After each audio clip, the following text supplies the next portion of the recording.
the first layer is diagnosis. I can't design anything for you until I understand what your needs are. And then once I have the design, then I execute. So if I'm over here in the execution lane and I don't understand what my needs are and I don't have a design plan, I mean, you're destituting yourself to a regret situation, exactly what we're talking about. And this is how you avoid it. This is a real tool that you can use to help you avoid feeling like, oh, I just spent all this money, all this time, all this stress, and I still have this problem.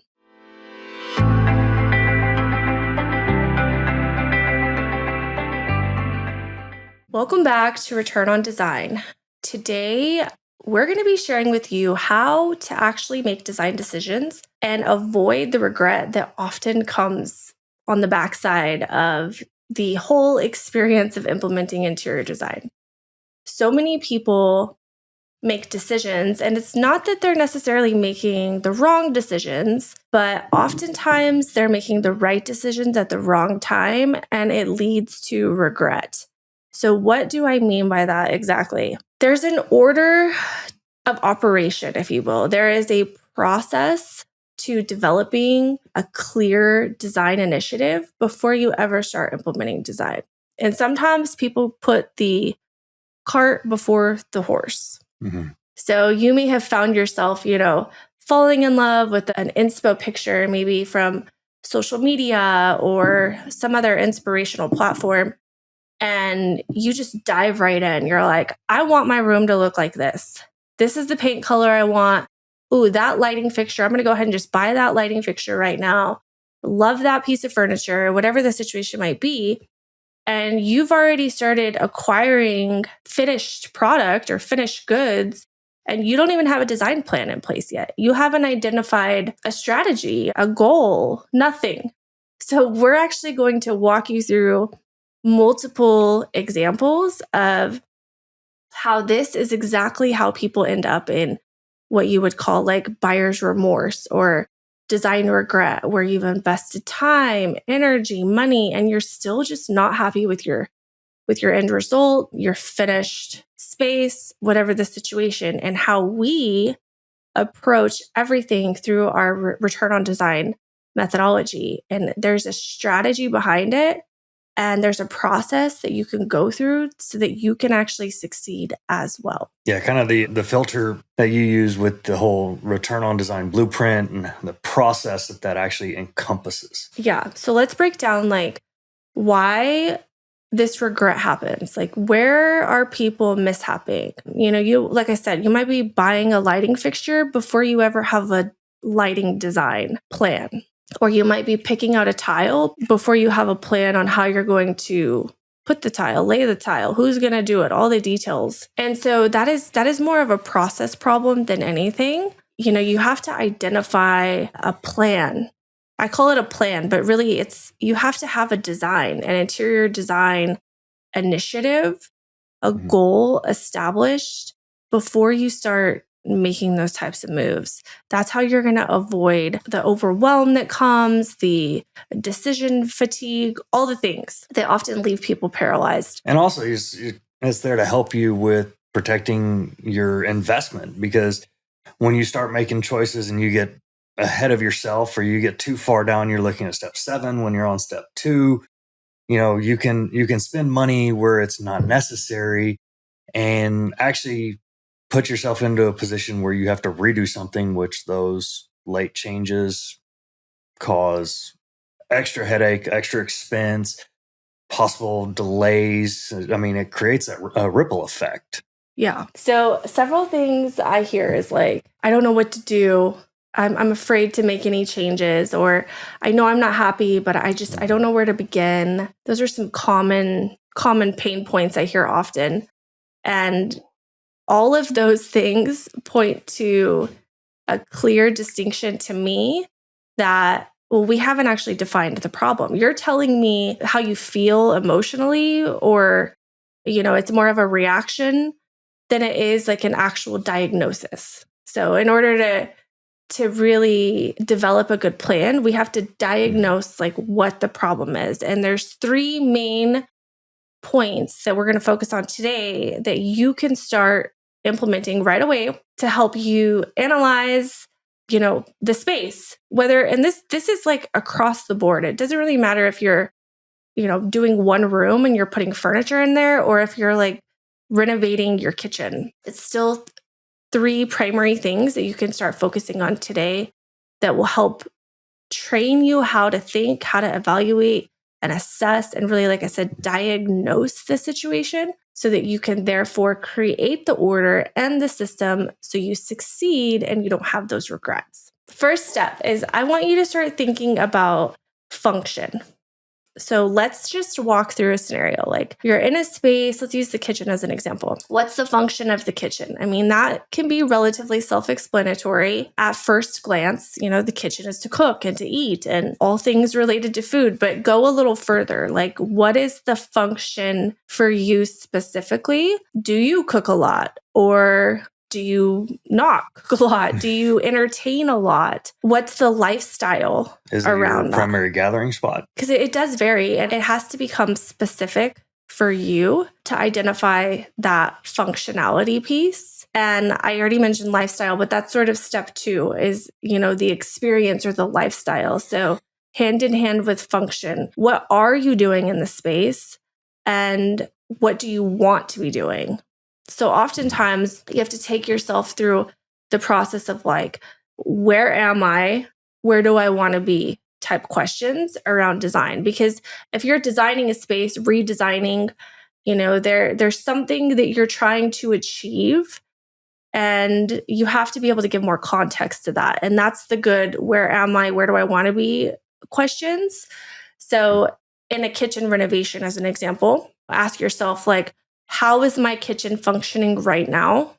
And what do I want to do, or how do I want this space to function that it is not currently functioning? A good example might be, I have the refrigerator over here on the left side of the kitchen, and it's out of the way for me. Like when I'm prepping food, I prep on the right side. It would be so much better if I had the optionality to have my food storage accessible to my prep station. So now we're taking that, how is it now? What do I want it to be? And we're giving an actual structure around a real thing that we can change to support the function and the lifestyle. You can go through that step by step too. So like I used, food prep and the fridge as an example, but we can also say, where's my sink located? Is it close to my dishwasher? Am I right-handed? Should my dishwasher be on the right side? Am I left? And really fine-tune piece by piece from that macro to micro level. So macro being, okay, I have a family of, let's say 6, like me. And I know that all 6 of us are going to be in here at one time. And so I want that to be friendly. Okay, great. Now zoom the lens in. So what does that look like? Well, I know that my kids need snacks. And when they're getting snacks, I don't want that to interfere with my ability to cook.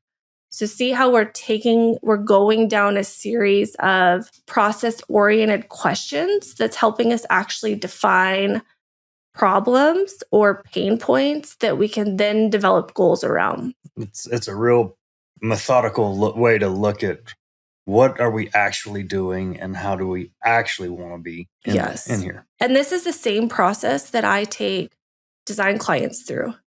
They might come to me and say, well, I just don't like my space. It's too dark in here, or I don't know what to do. And that doesn't tell me enough to actually be able to effectively design. So I have to go through a series of probing questions that allows me to help them uproot the real cause to the pain that they're experiencing and then design around that. So the first layer is diagnosis. I can't design anything for you until I understand what your needs are. And then once I have the design, then I execute. So if I'm over here in the execution lane and I don't understand what my needs are and I don't have a design plan, I mean, you're destituting yourself to a regret situation, exactly what we're talking about. And this is how you avoid it. This is a real tool that you can use to help you avoid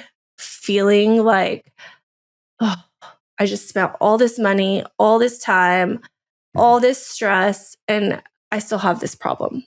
Yeah, and having that regret only compounds the problem because oftentimes the fix is redoing what you've just done. Yeah. And having to go through the whole process again. So going through and truly identifying what the issues are and where you want to be and where you want it to go, by making those decisions and those identifications up front, it makes the process of actually solving the problem a whole lot easier. Yes. An example, we had a client come to us and they had just done a renovation project. I would say, probably 75 to 80% of their home had already been renovated within the last 2 years. So you're talking a substantial amount of money that they invested into this property. And here they were roughly 2 years later wanting to redo the whole thing again. Why? How do you end up in that situation? It's not that your life dramatically changed in 2 years. It's that you went down a path of execution before you ever diagnosed the problem and had a real design plan. Or you just focused on the finishes without actually solving what the main issue of the space was. Yes, which in this case is a lot of that. If you go out and you're like, I need to redo my kitchen and I'm going to hire a general contractor to help me, they're going to come to you and say, okay, great. What do you want to do? If you just show them a picture, this is what I want to do. This is what I like. They can execute that. Most of them, a good one. Okay, I see white walls. Okay, I'll pick a white and gray cabinets or whatever. So they've executed this picture and it's, to your point, it's focused on aesthetics only. If you haven't already evaluated function and lifestyle, then you're not going to get your full return, which is our point number 3. So after you've evaluated your space, right? What's the function? What do I want it to be? How am I living in this space? How do I want to live in this space? Those types of probing questions help you actually identify like a goal, a tangible goal that now, okay, great. I understand what your pain points are. I understand what your desires are. And these two things together help us to identify a real goal. That becomes the cornerstone for everything that you do. So now that we have a goal, yes, you want a beautifully updated kitchen. You have, let's say a transitional style, and it's going to support your lifestyle with your family and your entertaining, whatever it is. So now every design decision is pointing back to that goal. And as you continue to go through the refinement of creating a design, a plan, if it doesn't support your goal, then it's a distraction. It's not actually going to help you grow and add value to reaching your goal, eliminating the pain points that maybe you had, and, of course, giving you that aesthetic that's within your goal. That happens far too much, and that's how people end up in regret. That's how these people ended up in regret. Yeah, exactly. And you got to remember too, like with point number 3, your return. Your return is not just a valuational ad. Yes, that's always a great return to have on there. But when you're looking at your home, or especially your home, it's the experience. It's like she said, the form, the function, the lifestyle that supports, so that it's your experiential returns, your monetary returns, and just the ease of life that makes into how you want to be in a space. I mean, there's multiple returns that we're looking at here. Another good example of like how to evaluate function for our listeners. Sometimes it's as simple as like changing the orientation of a door swing. We see that a lot where the space can feel very cramped.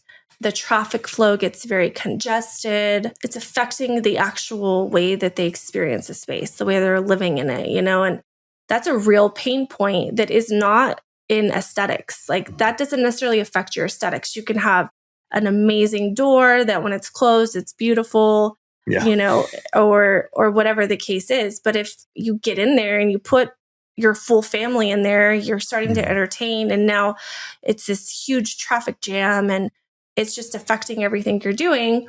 Well, that's a real pain point.